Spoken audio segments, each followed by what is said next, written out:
Hi, this is Patty Merritt, and it occurred to me the other day that if I was really having face-to-face Sunday school classes, I would be giving information to parents. And I'm not doing that in my recordings, so I thought, well, maybe I'll record something that would be like what I would give to parents. So usually early in the year, I give a handout about child development to anybody who volunteers in the class. And I have a very short, I think it's about 5 or 6 PowerPoint slides that I thought I would share with you, and they're really just for you. They're not for your children. You can enjoy them or not. They'll be quick. So let's see how this works.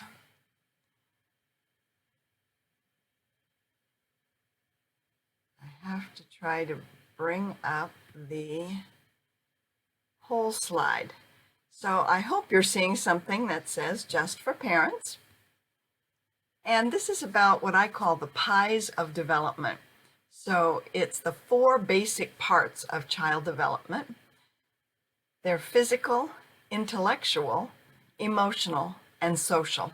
And some people will say cognitive instead of intellectual, but I like to use intellectual. And we can also talk about the spirit. Some people will do spirit different than others, but I'll talk about that.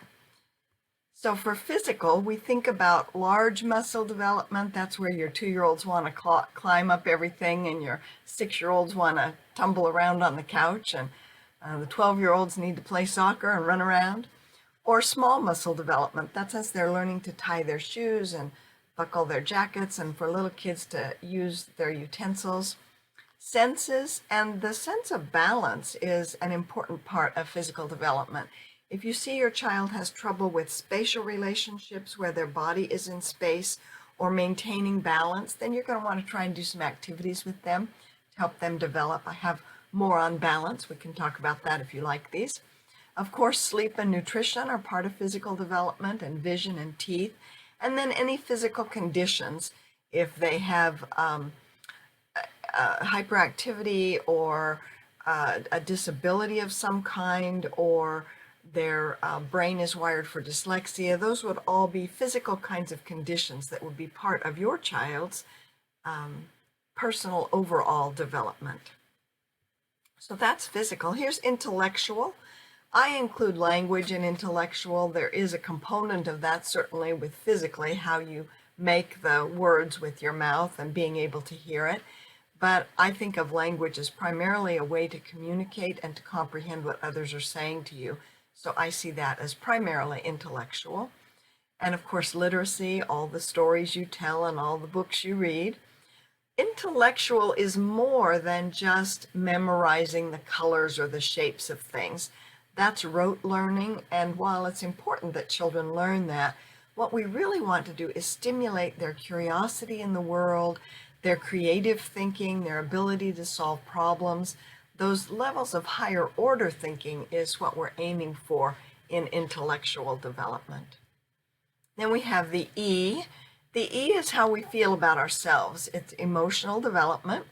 And there's 2 parts to emotional development. One part is about the I am. Who am I? And that's the identity. It could be their gender. It could be their ethnicity.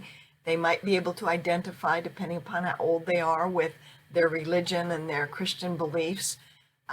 The I can is their ability to do things. So their ability to run fast, their ability to, in our family we talk about being a food experimenter, their ability to try new things, their ability to help others. So emotional is their sense of identity, who they are, and who they are is made up of what they can do and their innate sense of self. That's the E for emotional development. And then we get to the S. The S is for social development. Social development has to do with getting along with others. And it's where we see children learning and exhibiting leadership. We see it in sharing, cooperation, making friends. The ones who have a lot of friends and have high status with others, we want all the kids that we work with to be well liked by other people. And so we work on teaching them the skills for getting along with others. And so that's the pies of development.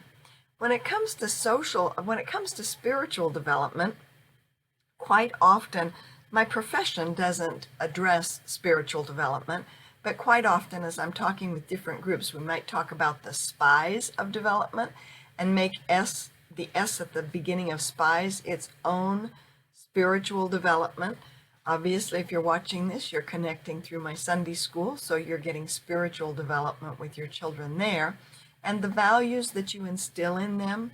Some people think of spiritual development as being part of social, with how they get along in the world and their values, or part of a sense of self, their identity of being a Christian, or it could sometimes be viewed as the whole larger world. I sometimes think of it as a circle, a wavy circle that goes all around the rest of the pie, and that would be the context of how they're growing up, the values of your family and the people that they associate with all go into helping to create the child's sense of spiritual development.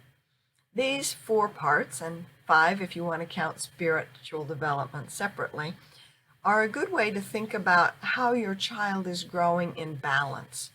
If they're balanced, then all of those parts are well aligned. If they're growing too much on one end and not enough in the other, then you see it in their development. So you might see them really not able to sit still for a Sunday school lesson. And there could be a simple solution for that. Maybe they just need to have more running and jumping time. You know, if the weather's been cold or it's dark or they have a small place where they're living, they might just need to use their gross motors more, which is usually why we start with a little gross motor activity, a dance or a march or a song or a game of Simon Says or something before we do Sunday school. If you see a child who is very, very shy, you might need to build up their emotional side, or if they can't get along with other kids, you might want to work with them in sharing. So I hope this is a good, quick little summary of development. If you like it, send me an email. It's P-A-Merritt, M-E-R-I-T-T, @alaska.edu. And I would really like to do more of these. I also have a handout about this if you would prefer a written thing that you could look more at. I can give you one of those. So I hope this was fun and interesting for you. Let me know and I can do more. Bye for now.